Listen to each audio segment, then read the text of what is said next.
Learn to trade series के class number 8 में दोस्तों आपका स्वागत है। ये सीरीज मैं चला रहा हूँ मेरे चैनल पे, जहाँ पे मैं अन्नपूर्णा को ट्रेडिंग करना सिखा रहा हूँ। कोशिश बहुत चल रही है और अन्नपूर्णा खुश भी है इस कोशिश से। क्यों अन्नपूर्णा? Yes, sir.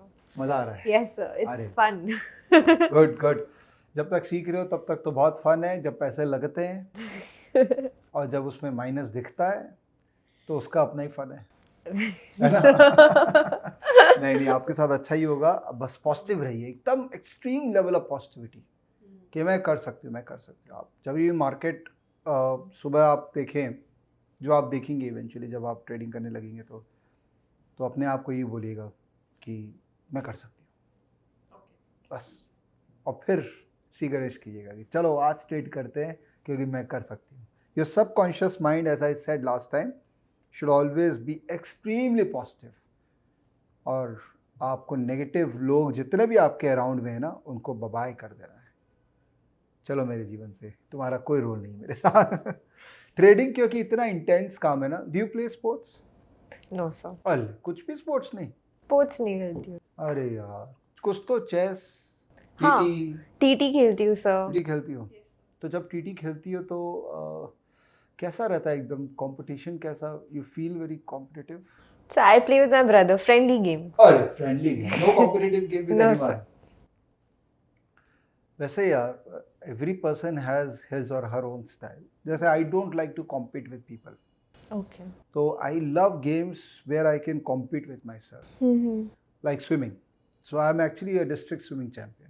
Okay. मैं 2-3 घंटा स्विमिंग करता था जब मैं क्लास 10 क्लास 12 की बात हो रही है।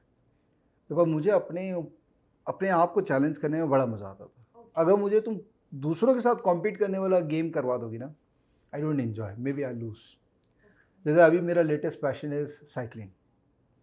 You must be seeing my pics. देखती हूँ sir. 30 kilometers, 20 30 kilometers. so all these are challenges which I am taking for myself and I'm beating myself. Okay. So trading भी कुछ ऐसा ही। It's a hyper sports where you are challenging yourself every day. And what are the things required to become a good sports person? अगर आप किसी का example ले, मेरा मतलब आप विराट कोहली का, do you like him? He is awesome. Yes. So why Virat Kohli is Virat Kohli? Because of his sportsmanship, because of the hard work that he puts in. And hard work is 360-degree hard work. It is not just the cricketing hard work. Look at the way he keeps himself fit. Look at the way he carries himself. Look at the way he's keeping such cool and calm and composure. Although I like Mahendra Singh Dhoni a lot because of his temperament, but Virat Kohli has a different aggression, different level of temperament. So all these are people you should learn from and get inspired from. So अगर आप trading करने का सोच रहे हैं तो आप इसको एक स्पोर्ट्स एक्टिविटी मानिए। Okay. और उसमें कंटिन्यूसली अपग्रेड होना पड़ेगा in terms of skill set. कि अगर आपको एक स्टाइल ऑफ शॉट नहीं आता तो you to learn that shot. ऐसा नहीं हो सकता कि मेरे को हुक करना नहीं आता है।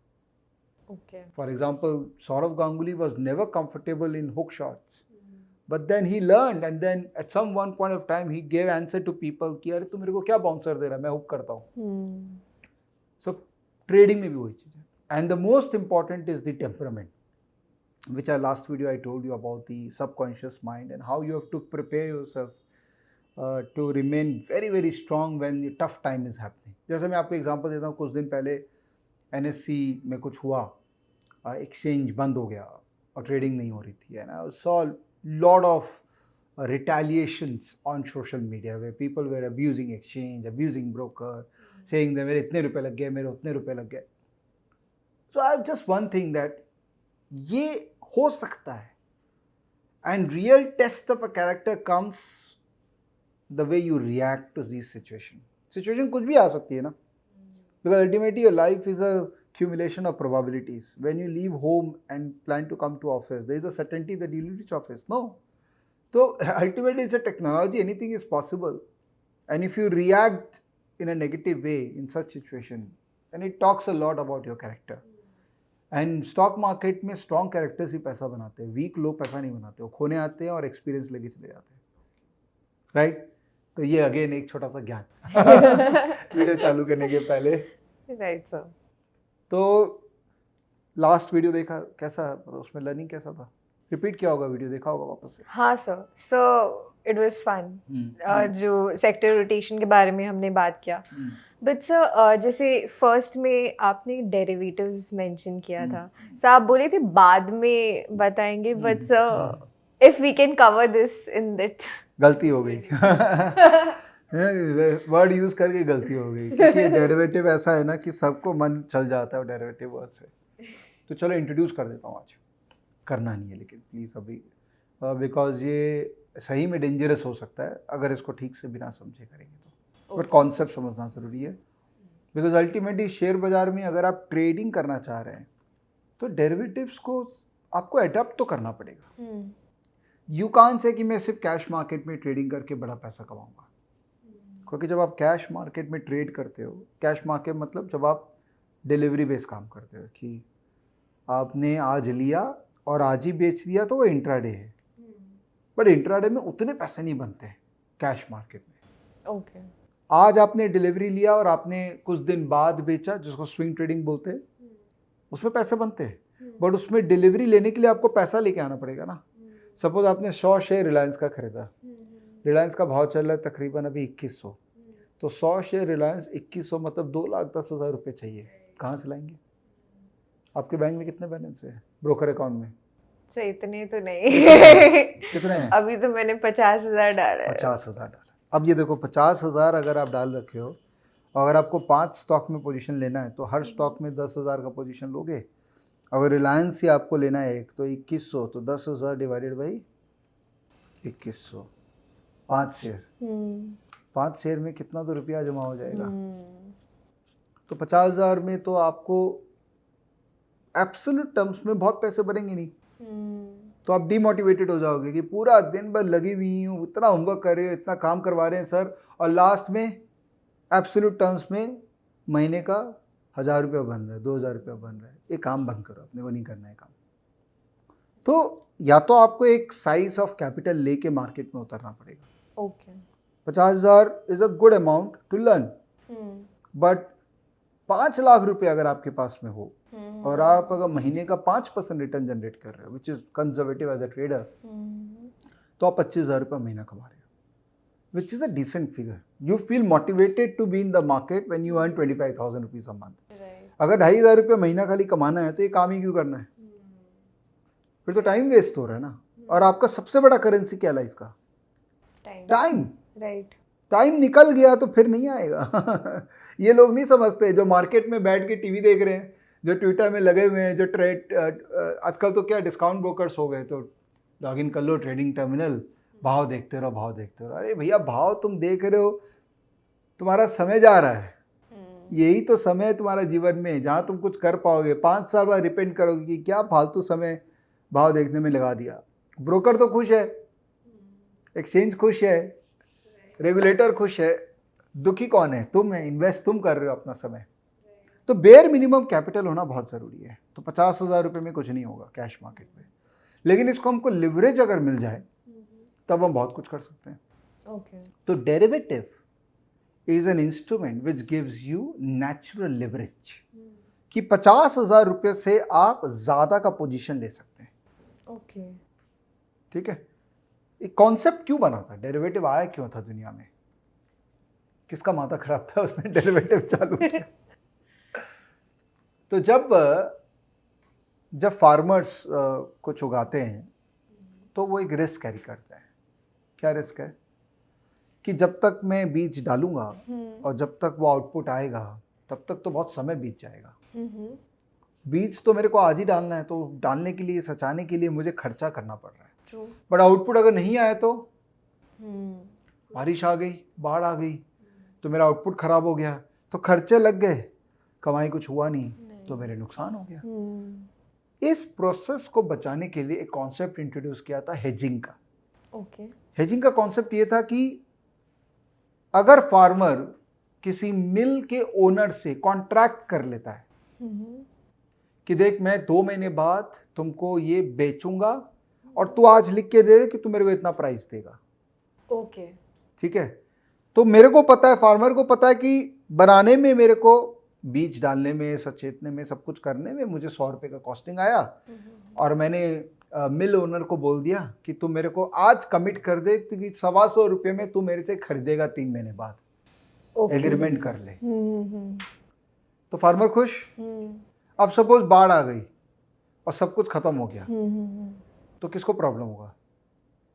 दोनों को प्रॉब्लम क्यों? होगा। फार्मर को क्या प्रॉब्लम, उसका तो नहीं, बट वो तो दे नहीं पाया तो। बट कमिटमेंट तो हो गया, एक प्राइस बुक हो गया, ओके, तो उसका तो उसको लॉस देना ही पड़ेगा। मिल का, मिल ओनर का लॉस हो गया, राइट। हाँ।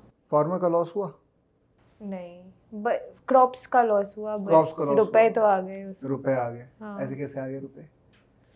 तुमने ठीक पकड़ा था, नुकसान तो दोनों के हो गए, राइट। ठीक है, क्योंकि फार्मर दे नहीं पा रहा है, हाँ, और मिल ओनर जो है वो रुपए नहीं दिए। उसके पास वो रुपए देगा नहीं, क्योंकि Right. उसको माल नहीं मिला। हाँ, दूसरा सिचुएशन देख लेते हैं कि अगर बाढ़ हुई लेकिन लिमिटेड क्रॉप है और चीज़ों के दाम बहुत बढ़ गए, क्योंकि लिमिटेड सप्लाई हुआ, जिसके कारण दाम बढ़, simple law of demand and supply. But farmer दे पा रहा है क्योंकि उसके पास में जो माल है उसके पास में क्वांटिटी इनफ है कि वो दे पाएगा। मिल ओनर जो है उसको वो माल चाहिए चाहिए अपना मिल चलाने के लिए, राइट। लेकिन मार्केट में दाम बहुत बढ़ गए,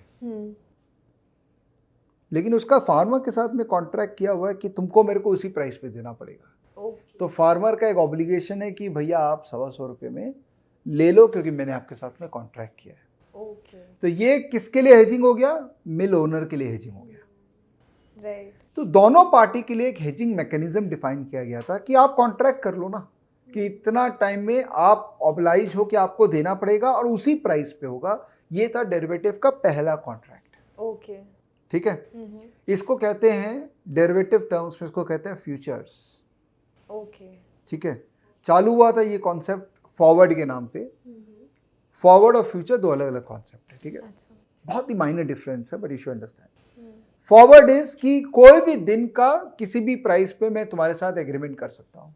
ओके, फ्यूचर्स हो गया कि एक्सचेंज के अंदर में एक पर्टिकुलर दिन डिफाइंड है कि इसी दिन आपको डिलीवरी देना होगा और प्राइस कोट हो रहा है एक्सचेंज के अंदर में, उसको बोलते हैं फ्यूचर्स। सो एक क्वेश्चन है, सो सपोज 100 रुपए पे फिक्स हुआ, बट सर वो करंट टाइम का 100 रुपए कि फ्यूचर टाइम का 100 रुपए?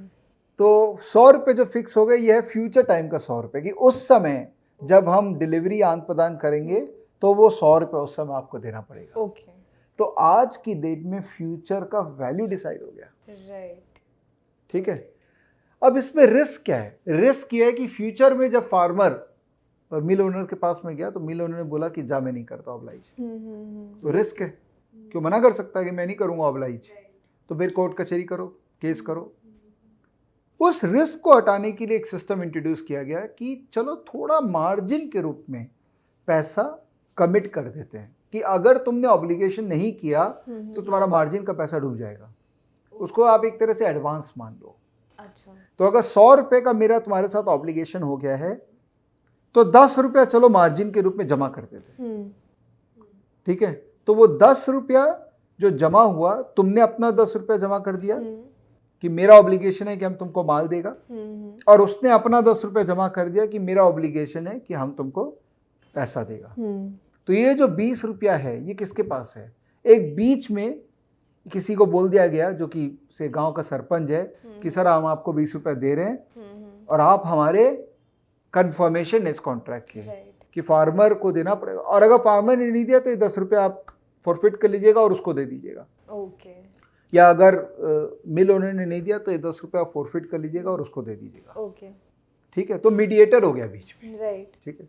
अब इसी कॉन्सेप्ट को अपने एक्सचेंज पॉइंट ऑफ व्यू से आते हैं कि फाइनेंशियल इंस्ट्रूमेंट्स जो कि शेयर हो सकता है या गोल्ड हो सकता है या सिल्वर हो सकता है, जो मैंने आपको बताया था, इनमें भी तो रिस्क है कि फ्यूचर के प्राइस ऊपर नीचे हो सकते हैं, ठीक है, जिसको प्राइस रिस्क कहते हैं। दो तरह के रिस्क है, प्राइस रिस्क और क्रेडिट रिस्क। फाइनेंशियल एसेट्स में क्रेडिट रिस्क की बात नहीं करते हैं बिकॉज शेयर्स वगैरह में क्रेडिट रिस्क नहीं होता उतना। फाइनेंशियल रिस्क में प्राइस रिस्क की प्राइस ऊपर नीचे हो सकता है फ्यूचर में, उसको हेज करने के लिए डेरिवेटिव का स्थापना हुई थी जहाँ पे सेम इंस्ट्रूमेंट जो रिलायंस है या निफ्टी है जो आज की रेट में स्पॉट मार्केट में ट्रेड हो रहा है, वही इंस्ट्रूमेंट का फ्यूचर कॉन्ट्रैक्ट्स भी अवेलेबल है। फॉरवर्ड नहीं, फ्यूचर्स। फॉरवर्ड क्या था, कोई भी दिन का कॉन्ट्रैक्ट हो सकता है। फ्यूचर्स मतलब एक्सचेंज में जो लिस्टेड है और उसी दिन उस कॉन्ट्रैक्ट का एक्सपायरी होगा। एक्सपायरी मतलब उसी दिन दोनों पार्टी को ऑब्लिगेशन देना पड़ेगा। Okay, got it. ठीक है, तो इससे फायदा क्या होता है अगर आप ट्रेडर हैं? सर एक क्वेश्चन सर, उसमें तो जो आउटपुट आता, क्रॉप्स आता, फार्मर वो देता एंड वो क्रॉप लेता, तो इसमें क्या शेयर्स देते हैं? तो इसमें तो लॉजिकली शेयर होने चाहिए। हाँ, तो आपको आज रिलायंस खरीदना है, बट आप बोल रहे हैं मैं आज नहीं खरीदूंगा, राइट, मैं 2 महीने बाद खरीदूंगा, तो 2 महीने का प्राइस मेरे को कोई कोट कर दो। तो 2 महीने के बाद का जो प्राइस है वो आज की रेट में कोट होता है एक अलग सेगमेंट एक्सचेंज के अंदर में, उसको बोलते हैं FNO segment, futures and option segment. Option एक बार भूल जाओ। ओके, वो सेगमेंट डेरिवेटिव सेगमेंट के अंदर में फ्यूचर की डेट के प्राइसेस आज कोट हो रहे होते हैं।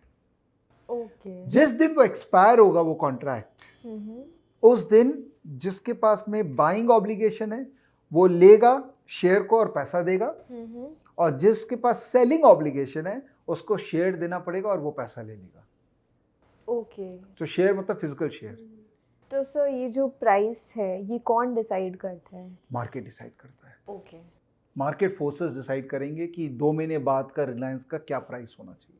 ओके, एंड अगर वो प्राइस नहीं हुआ तो कोई तो प्राइस होगा। हाँ, तो अच्छा, so it's not a fixed price, वो कोई भी प्राइस हो सकता है एंड उसको 2 महीने बाद वो खरीदना ही पड़ेगा। नहीं, आज आपने कुछ कॉन्ट्रैक्ट कर लिया किसी प्राइस पे तो वो प्राइस तो फिक्स हो गया है।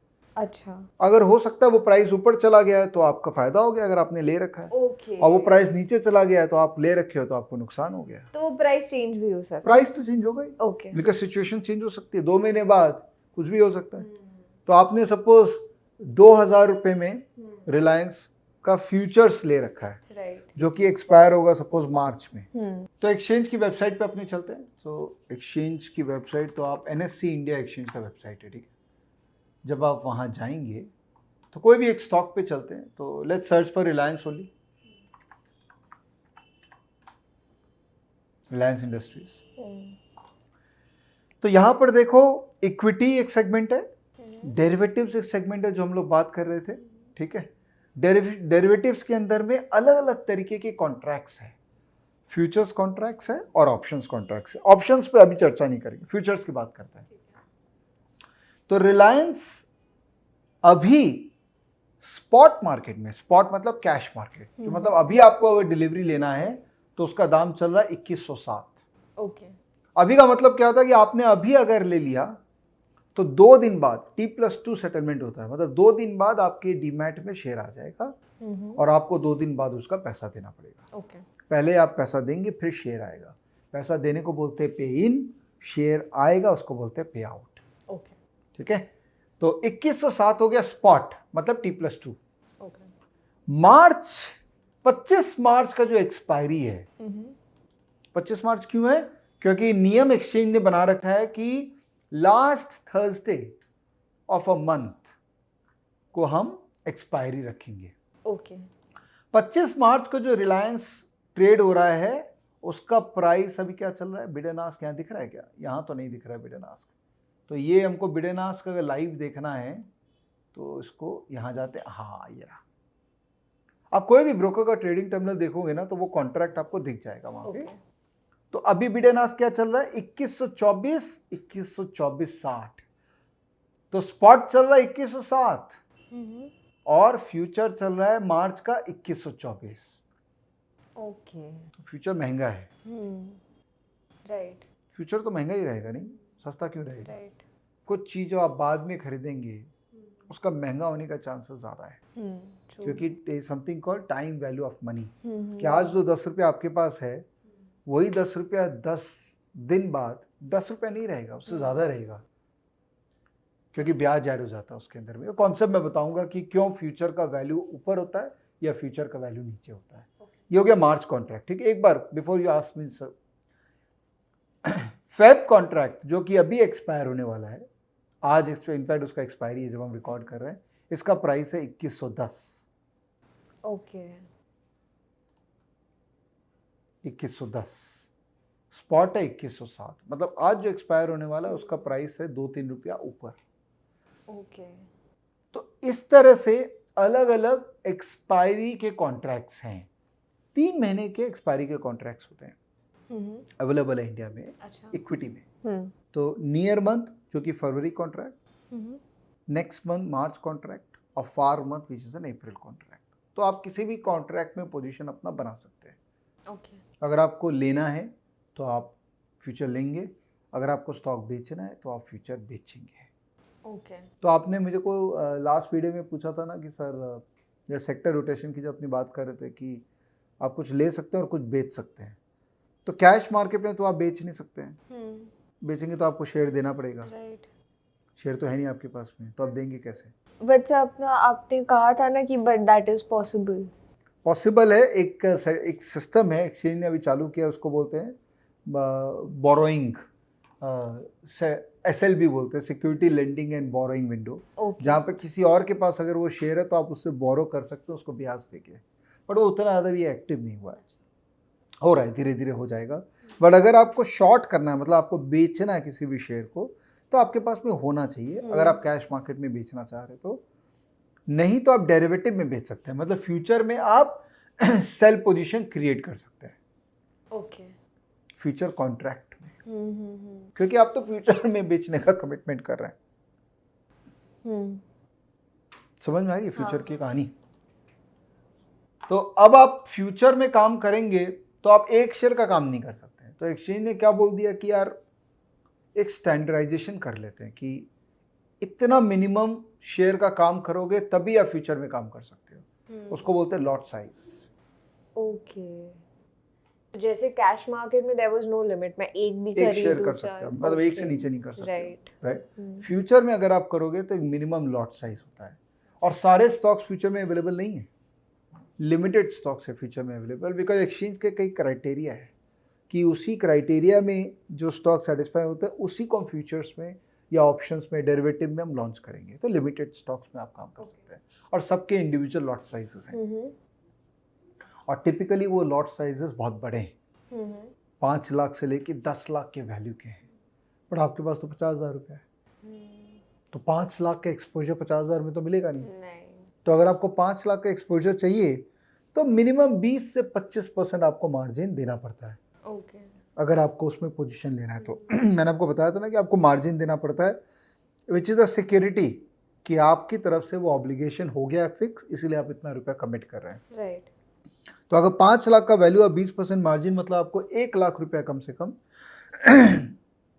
एक्सचेंज में डालना पड़ेगा अगर आप 5 लाख का वैल्यू का किसी भी चीज़ में पोजीशन ले रहे हैं तो। ओके ये हो गया 20% मार्जिन का रूल। बट कुछ स्टॉक्स जो बहुत वॉलेटाइल होते हैं उनमें रिस्क ज़्यादा है, तो उसमें मार्जिन की रिक्वायरमेंट ज़्यादा भी हो सकता है। ओके सर अगर आज का एग्जांपल लें रिलायंस का, ठीक है, तो हमने देखा एक्सपायरी में इसका 2110। करेक्ट। फरवरी का जो एक्सपायरी जो आज हो रहा है, राइट, उसका 2110 के करीब भाव चल रहा है। हाँ, एंड अभी इसका अगर देखें right now value is 2107। Correct. ये एक्सचेंज की वेबसाइट पे नज़र आ रही है अपने को। हाँ, और थोड़ा डिले रहता है, अच्छा, तो हो सकता है कि दोनों सेम ही प्राइस हो। ओके, एक्सपायरी वाले दिन तो स्पॉट ही प्राइस हो गया ना, आज जो एक्सपायर हो रहा है वही तो स्पॉट प्राइस ही है, राइट, तो दोनों बराबर हो जाता है। ओके। तो अब आपको ये जो नज़र आ रहा है ना कि फेब कॉन्ट्रैक्ट का भाव जो चल रहा है, फेब कॉन्ट्रैक्ट का भाव है, एक मिनट, मार्च कॉन्ट्रैक्ट का जो भाव है वो है 2124 और स्पॉट है 2107। तो जैसे जैसे मार्च आएगा वैसे वैसे ये गैप धीरे धीरे कम होके जीरो हो जाएगा। Okay, got it. तो कुछ लोग इस गैप पे भी ट्रेड करते हैं कि स्पॉट में ले लेते हैं और फ्यूचर में बेच देते हैं, और जब गैप कम होता है तो इस पोजीशन को रिवर्स कर देते हैं। ये एक तरीके का ट्रेडिंग स्ट्रैटेजी है जिसको बोलते हैं आर्बिट्राज स्ट्रैटेजी। ओके, तो जो प्रोफेशनल मार्केट में ट्रेडिंग फर्म्स होती हैं वो ये सब काम करती हैं।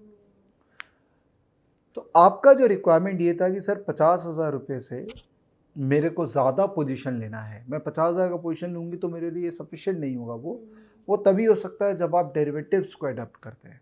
और डेरिवेटिव के अंदर में फ्यूचर्स जो बहुत बड़ा चीज़ है, फ्यूचर्स में रिस्क भी ज़्यादा है, क्योंकि अगर आप 50,000 रुपये से अगर 5 लाख का पोजीशन लोगे और स्टॉक अगर 10% गिर गया तो 5 लाख का 10% 50,000 तो पूरा पैसा उड़ गया। राइट। तो लिवरेज दोनों तरफ वर्क करता है, फायदा भी होता है लिवरेज का और नुकसान भी होता है। ओके।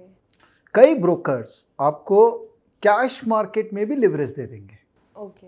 डेरिवेटिव में ट्रेड करने की रिक्वायरमेंट नहीं है। अच्छा। आप उनको बोलोगे ना कि मेरे को ये 50,000 के अगेंस्ट आप 3 लाख का एक्सपोजर लेने दीजिए, तो वो लेने दे देंगे। और जो 2.5 लाख रुपए एडिशनल वो आपके बिहाफ में इन्वेस्ट कर रहे हैं, उस पर आपको ब्याज चार्ज करेंगे। ओके। उसको कहते हैं margin funding. Okay, got it. तो हो सकता है ना एक पॉइंट के बाद में आप कॉन्फिडेंट हो जाएंगे और आपको लग रहा होगा कि मुझे और एग्रेसिवली ट्रेड करना है, तो मुझे थोड़ा लोन मिल जाए। तो मार्जिन फंडिंग एक तरीके का लोन है जो ब्रोकर्स देते हैं, अलग अलग क्लाइंट का रिस्क प्रोफाइल के हिसाब से देते हैं। अगर आप डिस्काउंट ब्रोकर में अकाउंट खोलेंगे तो वो लोग नहीं देंगे। ओके। बट अगर आप ट्रेडिशनल ब्रोकर के पास जाओगे, बैंक बेस्ड ब्रोकर जैसे कोटक है, इन लोग के पास जाओगे, तो वो लोग आपको लोन भी देते हैं कि आप खुद का इतना रुपये डालिए और एडिशनल हम आपको कैपिटल दे देते हैं ताकि आप कैश मार्केट में ही लिवरेज करके ट्रेड कर सकते हैं। ओके। तो सर इसमें अगर मुझे इसमें ट्रेड करना है, then I need to have a good amount of capital और else I will not be able to trade in the derivative. जितना आपके पास में कैपिटल रहेगा उतना आप बेटर ट्रेड कर पाएंगे डेरिवेटिव्स को। अगर छोटा कैपिटल से आप डेरिवेटिव में ट्रेड करने आएंगे तो उसमें रिस्क इतना हाई है कि आपका कैपिटल ख़त्म होने के चांसेस बहुत हाई है। तो मैं कभी एडवाइस नहीं करूँगा एट दिस स्टेज। अभी हमारा 8वां वीडियो है, तो ये मैंने आपने क्योंकि पूछा था तो मैंने डेरिवेटिव इंट्रोड्यूस कर दिया, बट मेरा कभी भी इंटेंशन नहीं रहेगा कि आप डेरिवेटिव में अभी आएँ। और अभी तो मैंने फ्यूचर्स की बात की है जो कि ज़्यादा कॉम्प्लिकेटेड है। ऑप्शंस में जाएंगे तो कॉम्प्लिकेशन और बहुत ज़्यादा है। ओके। लेकिन उस पर छोटा कैपिटल भी डिप्लॉय किया जा सकता है, अच्छा। बट वो छोटा कैपिटल डूबने के भी चांसेस बहुत हाई है। ओके। तो मेरी राय अभी यही रहेगी कि आप कैश मार्केट के अंदर में ही काम करिए, लिवरेज अभी मत करिए। कम से कम 2 साल तक नॉन लिवरेज काम करिए। देखिए आप ये बात समझिए कि आपके पास 50,000 रुपये ही हैं, लेकिन लोग हैं जिनके पास बहुत पैसे हो सकते हैं। तो आप 50,000 को कम से कम 1 लाख में कन्वर्ट कीजिए ना, थोड़ा थोड़ा करके। और फिर आप लोगों को बोल सकते हैं, you can talk to your father, you can talk to anyone and say that I am good in doing this. देखिए मैंने 50,000 को 1 लाख में कन्वर्ट कर दिया, मेरा एक साइंस है। तो लोग अपना पैसा आपको मैनेज करने दे सकते हैं कि चलो ठीक है, ये लो 5 लाख रुपए, तुम इसको मैनेज करो। ओके। और उसमें कुछ भी प्रॉफिट होगा तो मैं तुम्हारे साथ शेयर कर लूँगा। तो ज़रूरी नहीं कि लिवरेज खुद ही को करना है, दूसरों के कैपिटल पे भी ट्रेड करके प्रॉफिट शेयरिंग करके भी आप लिवरेज कर सकते हैं। तो छोटा कैपिटल से चालू करिए।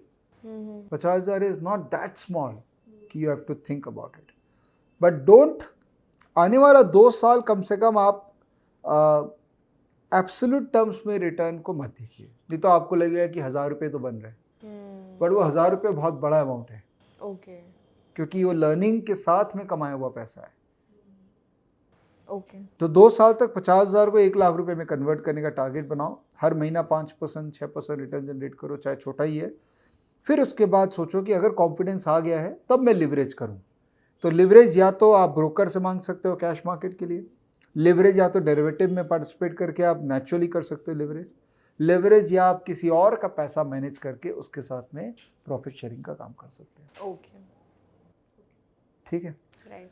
तो ये हो गया डेरिवेटिव का बेसिक इंट्रोडक्शन। बहुत ज़्यादा डीप में नहीं जाऊंगा अभी। हाँ, क्योंकि हर डेरिवेटिव इंस्ट्रूमेंट का एक अपना चाल चलन होता है तो बताने जाऊंगा तो कोई लिमिट नहीं है। और डेरिवेटिव खाली कैश इक्विटी में नहीं होता। Derivatives can be in commodities, in currency, जैसे USD INR है।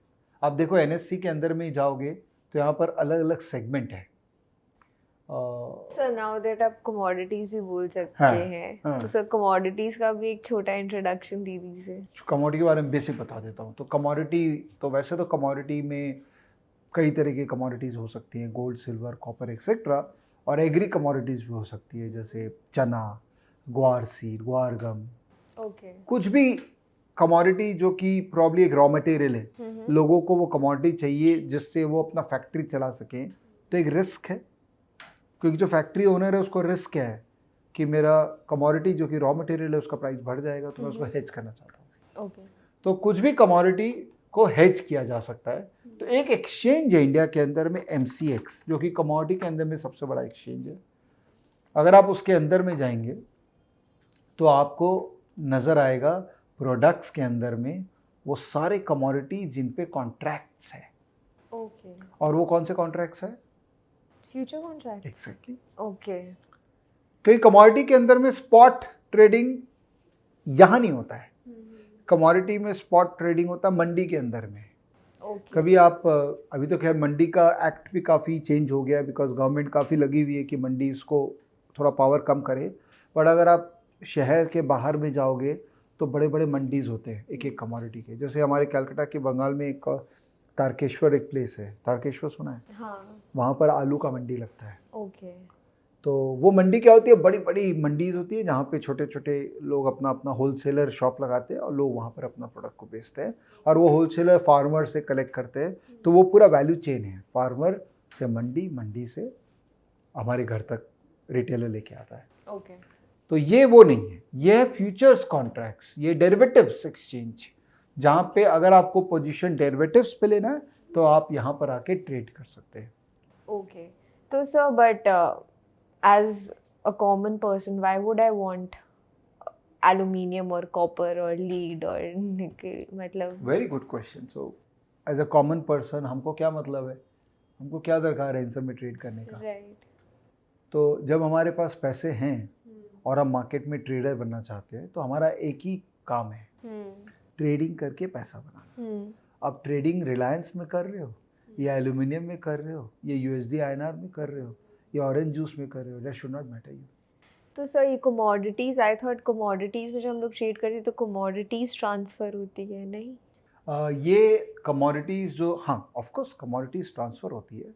तो जब आपका कमोडिटी एक्सपायरी डेट आएगा फ्यूचर्स का, तो फिर कमोडिटी का आपको डिलीवरी देना पड़ेगा। जैसे आप अगर क्रूड ऑयल ट्रेड कर रहे हैं, क्रूड ऑयल मतलब कच्चा तेल, जो US के अंदर में या ग्लोबली जो बहुत बड़ा कॉन्ट्रैक्ट है कि लोग रॉ ऑयल को ट्रेड करते हैं, तो अगर आपके पास लेने का ऑब्लिगेशन आ गया हाँ। तो आपको शिप लेना पड़ेगा, तो घर पे कहाँ रखोगे शिप? Right. तो जनरली ट्रेडर्स क्या करते हैं, वो लोग जिस दिन एक्सपायरी हो रही होती है ना कॉन्ट्रैक्ट की, उसके 1-2 दिन पहले अपना पोजीशन को स्क्वायर अप कर देते हैं ओके। या रोल ओवर कर देते हैं। स्क्वायर अप मतलब अगर मेरा लिया हुआ है कॉन्ट्रैक्ट तो मैं बेच दूंगा, तो वो स्क्वायर अप हो गया। ओके। या रोल ओवर होगा कि अगर मेरा जनवरी कॉन्ट्रैक्ट लिया हुआ है तो मैं जनवरी को बेच दूंगा और फरवरी को ले लूंगा, अच्छा। तो वो पोजीशन रोल ओवर हो गया नेक्स्ट मंथ में। ओके। तो डिलीवरी वाला टाइम पे मेरे को कॉन्ट्रैक्ट ओपन ही नहीं रखना है, नहीं तो मेरे घर में डिलीवरी आ जाएगा तो मैं ऑयल का टैंकर घर पे रखूंगी कहाँ पे? राइट। तो ये हर एक इंस्ट्रूमेंट का ना एक डायनेमिक है, उसको समझना ज़रूरी है before you trade any instrument. तो चाहे वो कमोडिटीज़ है, चाहे USD INR है, रुपी भी ट्रेड होता है। तो अगर आप NSE में जाओगे तो यहाँ पर करेंसी आपको नज़र आएगा, तो मार्केट डेटा में क्लिक करो, कहाँ पर है, बहुत सारा आजकल ये नया वेबसाइट जब से इन्होंने बनाया थोड़ा कॉम्प्लिकेटेड हो गया है। तो यहाँ पर डेरिवेटिव मार्केट में जाओ, यहाँ देखो इक्विटी डेरिवेटिव है, यहाँ करेंसी डेरिवेटिव है। ऑल तो कमोडिटी इनके पास भी है बट उतना एक्टिव नहीं है। तो ये करेंसी डेरिवेटिव है, मतलब USD INR भी ट्रेड हो रहा है, GBP भी ट्रेड हो रहा है, यूरो भी ट्रेड हो रहा है। अब आप पूछोगे सब मेरे को क्या लेना देना है, मेरे को USD INR क्यों बता रहे हैं आप? तो इसका जवाब भी मैंने आपको दे दिया है कि आप ट्रेडर हो और आप जितने ज़्यादा एसेट्स को ट्रैक करोगे, जितने ज़्यादा एसेट्स में ट्रेड करने का इंटेंट रखोगे, उतना अपने आप को हेज भी कर रहे हो, रिस्क भी हेज हो रहा है। कभी कभी हो सकता है इक्विटी चलेगा, कभी हो सकता है करेंसी चलेगा, कभी हो सकता है कमोडिटी चलेगा। राइट। तो eventually you should aspire to become a multi asset trader, कि मैं कुछ भी ट्रेड कर सकती हूँ, जहाँ मुझे अपॉर्चुनिटी लगेगी मैं उसमें घुसूंगी, पैसे कमाऊंगी और निकल जाऊंगी। तो अपने धीरे धीरे डिस्कस करेंगे। ये पूरा सीरीज के अंदर में मेरा इंटेंशन है कि मैं आपको कमोडिटीज़ के बारे में बताऊंगा, करेंसी के बारे में बताऊंगा, और इवेंचुअली आप इक्विटी, कमोडिटी, करेंसी तीनों को ही बहुत क्लोजली ट्रैक करेंगे और जहाँ अपॉर्चुनिटी मिलेगी आप उसको कैपिटलाइज करेंगे। ओके। ठीक है, चलिए तो दोस्तों ये हुआ क्लास नंबर 8। ये बड़ा छोटा सा वीडियो था, क्यूट सा वीडियो था ये, बिकॉज डेरिवेटिव ऐसा इंस्ट्रूमेंट है बहुत बड़ा इंस्ट्रूमेंट है, तो क्यूटनेस से ही चालू करना चाहिए ताकि आपको प्रेशर नहीं आए। इंट्रोडक्शन वीडियो था डेरिवेटिव के बारे में, तो कमोडिटी भी मैंने बेसिक बता दिया और करेंसी भी बेसिक बताया, बट इस पर इलेबोरेट डिस्कशन चलेगा। फ्यूचर्स पे बहुत डिटेल वीडियो बनेगा, ऑप्शंस पे बहुत डिटेल वीडियो बनेगा, और उससे और बेटर अन्नपूर्णा को समझ में आएगा कि उनके रिस्क क्या है, उनके रिवॉर्ड्स क्या है और उनको कैसे ट्रीट करना चाहिए। तो आप जुड़े रहिए इस सीरीज़ के साथ में। मज़ा बहुत आ रहा है मुझे बताने में, समझाने में, और आपको भी मज़ा आ रहा होगा। और दूसरों लोगों के साथ में शेयर कीजिए ताकि उनको भी मज़ा आए और सीखें लोग। ठीक है दोस्तों, धन्यवाद ये वीडियो के साथ जुड़े रहने के लिए, और हमारे साथ और जुड़े रहिए। Bye bye.